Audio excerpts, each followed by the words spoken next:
हमने स्टार्ट करने हैं वो टॉपिक अब पढ़ने की तरफ हम बढ़ेंगे जिस टॉपिक को हमने असल में पढ़ना था।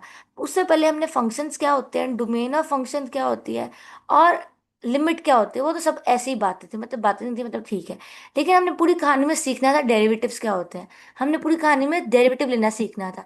आज वही डेरिवेटिव्स को लेना सीखेंगे। पहले तो ये है कि आपने ना जिंदगी भर एक बात याद रखनी है। जिंदगी भर एक बात याद रखनी है, जिंदगी में जब भी याद रखना, आप डेरिवेटिव कैलकुलेट करते हैं, हम डेरिवेटिव कैलकुलेट करते हैं ना, तो हम क्या कैलकुलेट करते हैं। वैसे तो हम सवाल को सॉल्व कर लेंगे, हाँ ठीक है, नंबर भी आ जाएंगे भी ठीक है। बट रिमेंबर दैट, जिंदगी में मैंने कहा था जब भी कोई पूछे फंक्शंस क्या है तो आपने क्या कहना है, function is machine in which we put something, और वो हमारे लिए कुछ क्रिएट कर देता है, मतलब इनपुट और आउटपुट की गेम होती है। सिमिलरली मैंने वो कहा था जब भी आपसे कोई पूछे कि डोमेन ऑफ फंक्शन क्या है, तो आपने कहना है वो डोमेन ऑफ फंक्शंस वो वैल्यूज होती हैं, या फिर वो इनपुट्स होती हैं, उनका सेट्स होता है जो हम एक फंक्शन को इनपुट दे सकते हैं। हर मशीन के ऊपर, हर मशीन, दुनिया की हर मशीन को आप सब कुछ इनपुट नहीं दे सकते, कुछ खास किस्म के इनपुट उसे दे सकते हैं, और उन इनपुट की बेस पे वो हमारे लिए आउटपुट क्रिएट करता है। राइट। सिमिलरली हमने आपको बताया था वन लाइनर था ये सबका। वन लाइनर लिमिट का था कि वो वन लाइनर फंक्शंस का था कि वो एक मशीन है। वन लाइनर डोमेन का क्या था कि वो इनपुट का सेट है। वन लाइनर लिमिट का क्या था, लिमिट ऑफ फंक्शन का। लिमिट ऑफ फंक्शन में ये हम सीखते थे कि हम बिहेवियर ऑफ फंक्शन को देखते थे कि how function behave near a point. Similarly अगर मैं आपको वन लाइन में बताऊँ हमारे में डेरिवेटिव्स क्या है, तो रिमेंबर दैट डेरिवेटिव और कुछ नहीं, रेट ऑफ चेंज है। क्या है भाई, चेंज की बात करता है। हमें डेरिवेटिव बताता है रेट ऑफ चेंज के बारे में, किसी चीज में कितना चेंज आ रहा है, कितनी तेजी से चेंज आ रहा है, किसी चीज में कितनी तेजी से चेंज आ रहा है, उसको हम बोलते हैं डेरिवेटिव कैलकुलेट करते हैं। बताओ भाई डेरिवेटिव का वन लाइनर क्या है बच्चों, बताओ बताओ बताओ क्या है one liner. Rate of change ma'am. Rate of change, ये मुझे याद रखना बेटा। देखो सवाल सारी दुनिया सॉल्व कर लेते हैं, लेकिन आपको बताना भी तो आना चाहिए कि हमने सीखा क्या है। तो सीख को देखो, सीख क्या रहे हैं। ठीक है, तो हम डेरिवेटिव लेना कैलकुलेट करेंगे। अब आज कैलकुलेट किस तरह करते हैं। अब हमारे पास ये था कहानी में कि हमारे पास y is equal to f of x एक फंक्शन होता था। y is equal to f of x मेरे पास एक फंक्शन था। अब इस फंक्शन का डेरिवेटिव मैं किस तरह कैलकुलेट करूंगी, देखो किस तरह। डेरिवेटिव कैलकुलेट करने के लिए मैं क्या करूंगी ना, देखो बहुत ध्यान से देखो, तो देखो देखो देखो हम क्या करेंगे, छोटा डी लिखेंगे, स्मॉल डी, उस फंक्शन के साथ में, और डिवाइड कर देंगे डी एक्स से। बिकॉज जब भी हम derivative with respect to x करना चाहेंगे तो हम dx लिखेंगे। तो हमने किसी भी फंक्शन का डेरिवेटिव कैलकुलेट करना है ना, तो हमें डेरिवेटिव लिखने से पहले ना, निकालने से पहले हमने ये फॉर्म लिखनी है। ये फॉर्म साथ में इसलिए लिखोगे कि पता चलेगा कि डेरिवेटिव लिया गया है। इस फॉर्म से पता चलेगा डेरिवेटिव लिया गया। जिस तरह हमने लिमिट कैलकुलेट करने के लिए जिस भी फंक्शन था, अगर फंक्शन एफ ऑफ एक्स था तो फंक्शन की लिमिट निकालने से पहले हमने ये लिखा था। तो ये जो चीज थी वो बता रही थी कि हम इस फंक्शन का लिमिट ले रहे हैं। हम लिखा था ना लिमिट के केस में कि लिमिट लेने के लिए ये था। सिमिलरली जिस फंक्शन का डेरिवेटिव लोगे, उस फंक्शन के साथ आप ये चीज लिखोगे। ठीक है, और अगर मैं इसे भी जरा खोल के आपके सामने लिख दूँ तो इस तरह आने, देखो किस तरह बनेगा। फंक्शन क्या है, कैसे लिखोगे, डी ओवर, डी के नीचे क्या आएगा, डी एक्स।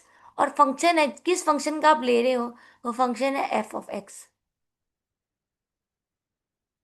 लिखने का तरीका भाई, जब हमें डेरिवेटिव लेना है ना, तो साथ में ये फैक्टर लिखना है। इस फैक्टर का मतलब होता है, ये देखो मैंने क्या लिखा, रेट ऑफ चेंज, तो ये लिखो डी ऑफ फंक्शन में चेंज। डी डी जो है ना, डी वो चेंज को रिप्रेजेंट करता है। तो हम इसको बोलते हैं, हम इसको अगर मैं आपको लिख कर दिखाऊं तो होगा D of F of x divided by D x. इसे पढ़ने का तरीका क्या है, इसे पढ़ने का तरीका बच्चों ये है, इधर देखो बच्चों, इधर देखो देखो, डी का मतलब तो चेंज, तो change in x with respect to d x, change in x with respect to x, change in x with respect to x, rate of change is derivative, और फंक्शन में चेंज, फंक्शन में जो छोटा D है ना, change को represent कर रहा है। तो किसी भी फंक्शन का डेरिवेटिव कैलकुलेट करना हो तो उसको ऐसे लिखते हैं। अब बताओ सब बच्चे दिल पर हाथ रख के, डेरिवेटिव कैलकुलेट करना हो तो कैसे लिखेंगे, डी ओवर डी एक्स। समझ आई कि नहीं, बताओ भैया आई कि नहीं समझ।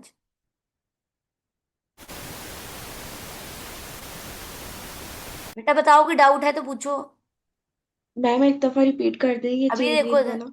लेट से मेरे पास कोई भी फंक्शन है, कोई फंक्शन बताओ, किसी का कोई फंक्शन आता है। लेट से मैं फंक्शन ले लेती हूँ, मेरा फंक्शन है f of x is equal to 2x+1। पहले बताओ ये फंक्शन है या नहीं है फंक्शन, क्योंकि इसमें एक्स इन्वॉल्व है। तो एक्स इनपुट होता है, तो मतलब फंक्शन लग रहा है फंक्शन के, नहीं बताओ सब। लग रहा है कि नहीं लग रहा भाई। अब हमने यस इसका मैम। डेरिवेटिव कैलकुलेट करना है। इस फंक्शन का भाई डेरिवेटिव लेने को कहा गया आपको जिंदगी में। ये फंक्शन है, कहते हैं भाई इसका डेरिवेटिव लो। आपने कैसे कैलकुलेट करना है ये देखो। आपने डी लिखना है, और नीचे लिखना है d/dx। और यहाँ पे f of x as it is आएगा, ये वाला f of x is equal to d as it is, और डी एक्स यहाँ लिखना है। और फिर वो फंक्शन है, ये दोनों साइड पे हमने डेरिवेटिव ले लिया। यहाँ पे भी डेरिवेटिव आ गया, यहाँ पे भी डेरिवेटिव आ। डेरिवेटिव को अभी लेने का, डेरिवेटिव लेना नहीं सीखा, अभी डेरिवेटिव को लिखने का तरीका सीखा आपने। डेरिवेटिव लेने के लिए क्या करना है, डी ओवर डी एक्स से मल्टीप्लाई कर देना, पास भाई फैक्टर है। जैसे लिमिट के लिए हमने लिखा था, लिमिट एक्स अप्रोचेस टू ए, बिल्कुल वैसा ही है। बताओ अभी समझ आई कि नहीं आई। आ गई है यस मैम। मैम। बस। तो हम जिंदगी में आज पहला रूल आपको सिखाते हैं डेरिवेटिव लेने के लिए। अब मैं आपको जिंदगी में पहला रूल, सब बच्चे नोटबुक निकालो, लिखी हुई नोटबुक लिखो। यहाँ पे रूल नंबर 1।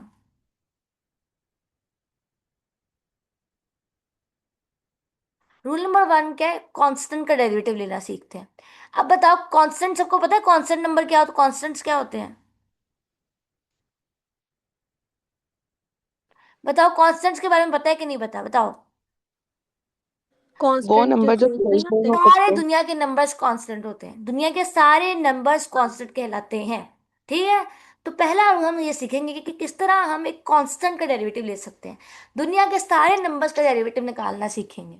दुनिया के सारे नंबर्स का डेरिवेटिव निकालना सीखेंगे। और आपको बड़ा मजा आएगा, सुनकर हंसी आएगी, लेकिन सुनो, बस ही तो आएगी तो सुन लो, हंसते हैं ना। हमारे पास फंक्शन अगर लिख दिया जाए आपको, f of x is equal to कोई भी नंबर दुनिया का बताओ मुझे, कोई भी कांस्टेंट बताओ। मैम 3। 3। अब 3 का डेरिवेटिव, अब 3 के साथ कोई वेरिएबल नहीं है, वेरिएबल को समझते हो ना, एक्स वाई जी नहीं है, सिर्फ 3 है, खाली कांस्टेंट लिखा हुआ आपको जिंदगी मिला है। और अब आपने मुझे कहा कि मैम इसका डेरिवेटिव लेके दिखाएं। क्या कहा है आपने मुझे, डेरिवेटिव लेके दिखाओ। किस तरह डेरिवेटिव लेंगे, तो देखो, दोनों साइड पे लिखोगे डी ओवर डी एक्स, यहाँ पे भी लिखोगे d over d x. Situation क्या बनी, d over d x is equal to 3। अब ये देखो क्या लिख रहे हैं, इसका मतलब है हमने कांस्टेंट का डेरिवेटिव लेना है। सिचुएशन देखो क्या है, 3 का डेरिवेटिव लेना है, क्या लिखा है, 3 का डेरिवेटिव लो, लिखा क्या हुआ है, कांस्टेंट का डेरिवेटिव लो। तो जिंदगी भर के लिए याद रखना, कोई भी कांस्टेंट हो, डेरिवेटिव का आंसर, कांस्टेंट का डेरिवेटिव आंसर हमेशा 0 होता है। 0। कांस्टेंट का डेरिवेटिव का आंसर क्या आएगा, 0, 0। हमेशा। 0। लिखो रूल नंबर 1, लिखो सब बच्चे नोटबुक पर। रूल नंबर 1 क्या है, कांस्टेंट का डेरिवेटिव 0 होता है, हमेशा 0, 0 होता है, लिखो। सारी से आसान बात। और याद रखना, जब डेरिवेटिव लेते हैं ना फंक्शन का, तो हम उसको ना, फंक्शन लिखते हैं एफ ऑफ एक्स, और ऊपर डैश भी लिख सकते हैं।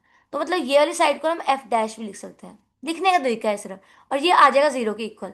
तो जो फंक्शन था ना f of x is equal to 3, उसका डेरिवेटिव आ गया 0, ये देखो। और डेरिवेटिव को लिखने का तरीका ये भी है, F dash of x. Function का डेरिवेटिव के लिए हम एफ डैश भी यूज करते हैं, समझ आ गई। दो डेरिवेशन बताइए आपको। डेरिवेटिव लिखने का एक तरीका ये है कि डी ओवर डी एक्स लिखो, या फिर ऊपर डैश लगा दो फंक्शन के। दो तरीके बताए हैं आपको, समझ आई कि नहीं। तो अभी आओ, अभी 1000 यस। एग्जाम्पल करेंगे, 1000 एग्जाम्पल, घबराना नहीं है भाई, 1000 एग्जाम्पल है हमारे पास। चलो भाई, अगला आपके लिए सवाल है कि g of x is equal to g of x. अब जैसे एफ ऑफ एक्स फंक्शन है, जी ऑफ एक्स भी हो सकता है, घबराना नहीं है। मैं आपको ना बुक के क्वेश्चन सॉल्व नहीं करवा रही, हम पहले बेस बना रहे हैं, उसके बाद अल्टीमेटली सारी किताब ही सॉल्व करेंगे। बस हमने बेस बनानी है, बेस बहुत स्ट्रांग करनी है। आई वांट कि आप पेपर में बहुत अच्छे नंबर लो। आई वांट कि आपने इसके बाद जितने भी मैथ्स के कोर्सेज पढ़ने हैं ना, मतलब जो भी अपनी इकोनॉमिक्स पढ़नी है, वो आपको बहुत अच्छे से समझ आए। वो बहुत आपको अच्छी समझ आएगी अगर आपको ये अच्छे समझ आएगा। ठीक है बच्चों, समझ आएगी कि नहीं। ध्यान से सुनो, हमारे पास एक फंक्शन है जी ऑफ एक्स है। जी ऑफ एक्स बिल्कुल वैसा जैसे एफ ऑफ एक्स है। एफ ऑफ एक्स क्या था, फंक्शन है, ये भी एक फंक्शन है, कोई टेंशन नहीं, function is function, don't worry. अब मैंने कहा ये फंक्शन इक्वल है मेरे पास 10,000 रुपए के, 10,000 के इक्वल है। अब मैंने आपको कहा इसका डेरिवेटिव लो, तो आप क्या करोगे, डेरिवेटिव लेने के लिए दोनों साइड पे लिखोगे डी ओवर डी एक्स, यहाँ पे लिखोगे डी ओवर डी एक्स। अब मुझे बताओ दिल पर हाथ रख के 10,000 का डेरिवेटिव क्या होगा। जीरो। जीरो। जीरो। तो यहाँ पे आ जाएगा जी जीरो। Dash of x. अब बस समझ लो भाई, बस बस, ये इसको हमने चेंज कर दिया इससे, कोई टेंशन नहीं, दोनों नोटेशंस है, ये दोनों लिखने का तरीका है, ये दोनों रिप्रेजेंटेशंस है, नोटेशंस है डेरिवेटिव की, ये दोनों ठीक नोटेशन है। अगर आप ये जी डैश ऑफ एक्स नहीं भी लिखोगे तब भी सवाल सही खत्म हो गया है। अगर आपको ये पसंद नहीं ना आ रहा और आप चाहते हो कि आप ऐसे लिखो, अगर आप चाहते हो कि आप ऐसे लिखो d over d x g of x is equal to zero, तब भी सवाल बिल्कुल ठीक है। पर मैं चाहती हूँ कि आपको जिंदगी में सब कुछ नजर आए ना, तो आपको समझ आए। जीरो आंसर आ गया। अब दिल पर हाथ रख के बताओ 1 करोड़ का डेरिवेटिव क्या होगा।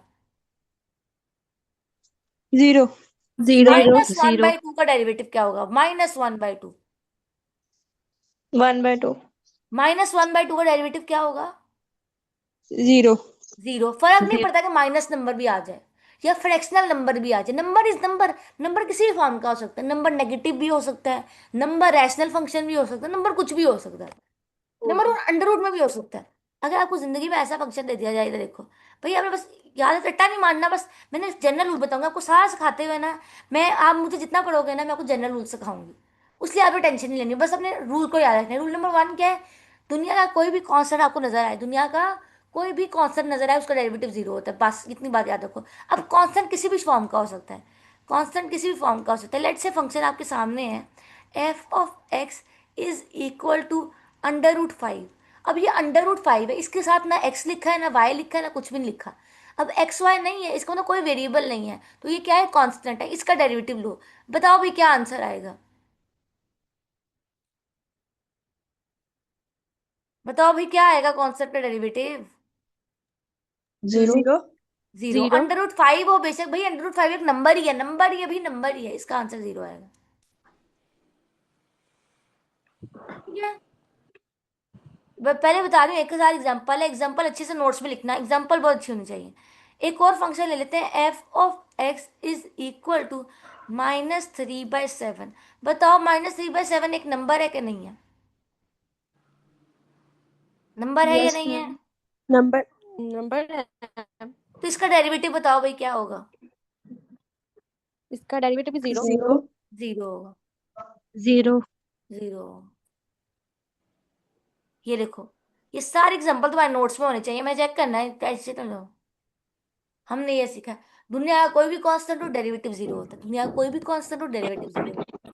नंबर किसी भी फॉर्म का होना चाहिए, नंबर नेगेटिव भी हो सकता है, नंबर जीरो भी हो सकता है, नंबर 10 करोड़ भी हो सकता है, नंबर 1 ट्रिलियन भी हो सकता है, नंबर -1/3 भी हो सकता है। अच्छा ये सोच के बताओ, एक और फॉर्म देख लेते हैं। फॉर्म डिफरेंट लिखवा रही हूँ सिर्फ बताने के लिए, फर्क नहीं पड़ता। ये देखो, अगर फंक्शन है एच ऑफ एक्स लिख लेते हैं, जैसे एफ ऑफ एक्स था, जी ऑफ एक्स था, एच ऑफ एक्स भी बस फंक्शन है, कुछ भी टेंशन नहीं। सवाल है भाई -0.5। बताओ भाई इसका डेरिवेटिव क्या आएगा, -0.5 का डेरिवेटिव बताओ भाई।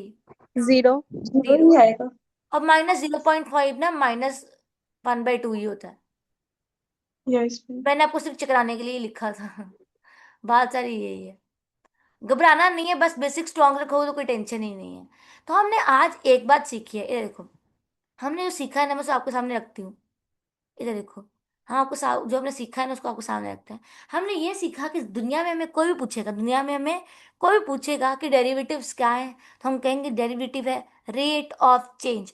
किसी चीज में कितना चेंज आ रहा है, कितनी तेजी से चेंज आ रहा है, हमने कैलकुलेट करना हो तो हम डेरिवेटिव्स लेते हैं। ठीक है, उसके बाद याद रखा डेरिवेटिव्स को लिखने का तरीका ये था कि कोई भी फंक्शन हो, फंक्शन एफ ऑफ एक्स हो, जी एफ एक्स हो, एच ऑफ एक्स हो, कुछ भी लिखो, उसका डेरिवेटिव लेना हो तो हम ना साथ में एक चीज मल्टीप्लाई करते हैं, या लिखते हैं डी ओवर डी एक्स। हम क्या लिखते हैं भाई, D over d x. D over d x दिखाने का मकसद ये होता है कि हम जो हमारा फंक्शन है ना, हम उसका डेरिवेटिव ले रहे हैं। हमारा जो फंक्शन है ना उसका डेरिवेटिव ले रहे हैं। जैसे दो चीजों को ऐड करने के लिए हम प्लस का साइन नहीं लिखते, जैसे दो चीजों को मल्टीप्लाई करने के लिए हम क्रॉस का साइन लिखते हैं, जैसे दो चीजों को डिवाइड करने के लिए हम बार लगाते हैं, मतलब ऊपर नीचे करके बार लगाते हैं, सिमिलरली दो चीजों को मल्टीप्लाई डिवाइड और क्या होता है, बस यही होता है। हम करने के लिए सिंबल्स यूज करते हैं ना, सिमिलरली बस बिल्कुल वैसे ही जैसे लिमिट के लिए आपने एल LIM लिखा था और एक्स अप्रोचेस टू ए लिखा था, बिल्कुल वैसे डेरिवेटिव के लिए D/dx लिखा जाता है। ये थोड़ी सी अनयूजुअल नोटेशन है क्योंकि आप पहली दफा पढ़ रहे हो तो थोड़े परेशान होंगे, लेकिन मैंने पूरी कोशिश की आपको स्क्रैच से समझाऊं। उसके बाद हमने पहला रूल डेरिवेटिव का ये सीखा है, पहला पहला पहला डेरिवेटिव का rule है, दुनिया का कोई भी कांस्टेंट आए, दुनिया का कोई भी कांस्टेंट हो उसका डेरिवेटिव जीरो होता है। डेरिवेटिव अब देखो, 3 का डेरिवेटिव जीरो होता है, ये 10,000 का डेरिवेटिव जीरो होता है, √5 का डेरिवेटिव जीरो होता है, -3/7 का डेरिवेटिव जीरो होता है, -0.5 का डेरिवेटिव जीरो होता है। याद रखना, आज हमने आपको सिर्फ इतना ही सिखाना है, ठीक है। अब आपका होमवर्क हम आपको दे देते हैं। होमवर्क देखो सब बच्चे कितना है, होमवर्क सब बच्चों ने सॉल्व करोगे, होमवर्क लिखोगे कॉपी पे, सॉल्व करोगे, हमें होमवर्क सेंड करोगे, और होमवर्क सेंड करते हुए जिस पेज पे भी आप होमवर्क सॉल्व करोगे पेज के टॉप पर अपना नाम और अपना रोल नंबर लिखना है और हमें ग्रुप में भेजना है, प्राइवेट मैसेज नहीं करना। हाँ, आपका अटेंडेंस लगा देंगे, ठीक है। तो पहला सवाल है, आपने अब देखो, पहला सवाल है होमवर्क, होमवर्क लिख देते हैं। होमवर्क, होमवर्क के अंदर पहला सवाल है आपके लिए, सुनो बहुत ध्यान से। होमवर्क मैं आपको भेज देती हूँ ग्रुप में, फिर कर लेना। कोई डाउट, कोई सवाल, कोई बात जो समझ नहीं आएगी मुझसे पूछेंगे, होमवर्क सॉल्व करेंगे। अल्लाह हाफिज, होमवर्क मैं आपको भी सेंड करती हूँ।